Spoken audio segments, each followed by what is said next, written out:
All right, we're gonna look at two different ways of dealing with the knee shield, and this is all gonna depend on where my partner's top arm is posted to my far shoulder. So if my partner has a post on the far shoulder and their elbow is above the knee, we're gonna have one different way to pass. If his elbow is underneath his knee, we'll have another way to pass, okay? So the first one, we're gonna start, his elbow is above his knee, has a knee shield, top hand is gonna make a hook over his arm, I'm gonna pull my hand through and then get to his wrist.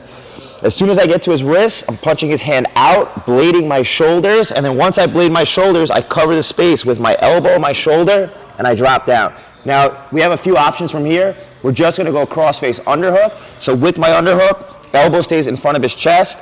I pull his arm, so I pinch it in between my shoulder and his shoulder, and I'm gonna look for a crossface. If he has control of my far arm here, I pull my hand to the inside, and now I reach as deep as I can. So my left hand is gonna reach down my partner's spine here. So now I can take my elbow over towards his back and then look to connect my hands. So when I connect my hands, I'm gonna butterfly my hands, driving it underneath his shoulder, and I'm using my shoulder to push his head in this direction to straighten out his spine. And now when I look to transition into mount, my head is gonna go over his head here, and I'm gonna start to push my weight forward. So I'm gonna tripod up. Sometimes he'll start to connect and grab a hold of my foot. If he does grab my foot with his legs here, I'll take my free foot to the inside of his leg, fly my leg out, and then get straight to mount, okay? As soon as we get straight to mount, we get right to a head and arm situation. Second one, we're in the knee shield position. You can get a little bit closer, be shy. We get in the knee shield position. He has his elbow underneath my knee, okay? So now from here, I can't punch the underhook, okay? So instead, we're gonna look at getting the knee shield off by controlling his foot. So from here, my right hand's reaching back, grabbing his toes. I start to extend my hand past my hip, bringing my shoulder over his knee and opening up my elbow to drop his knee down and bring his foot out in this direction. It's gonna be very hard for him to keep this position. So I go hip to hip, and now from here, I can release the grip. He's probably gonna extend his leg out, so when he goes to extend his leg out, I can release the grip and then post, cover his hip with my elbow. So now I wanna look to make a connection with my head. His elbow is gonna be tight. He won't have his elbow open, otherwise he can get the underhook, so he'll keep his elbow tight from this position. So I just pull my hand through, I'm reaching for his head here, and I'm gonna look to connect a 10-finger grip. So I'm going S grip here, opening up my elbow, keeping my chest heavy on his elbow, and then straightening him out from this position. If he traps my foot over here, my free foot's gonna come out.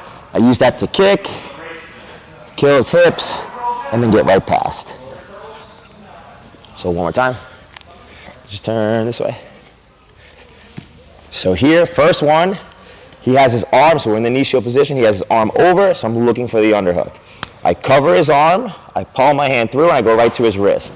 I blade my shoulders, I look away, and then I bring his hand out. So now from here, I can drop my elbow, drop my shoulder, and then cover that space, okay? If I can get to the crossface right away, perfect. He's probably gonna block, so I pull my hand to the inside, and then shoot my hand through. So I'm looking to aim this hand down his spine first, so that my shoulder connects to his face. Then my elbow can go over his back, I butterfly my hands, and to keep the pressure, my hands stay underneath the shoulder. I don't take my hands over the top, it's gonna be too much space. So I keep my hands under the shoulder.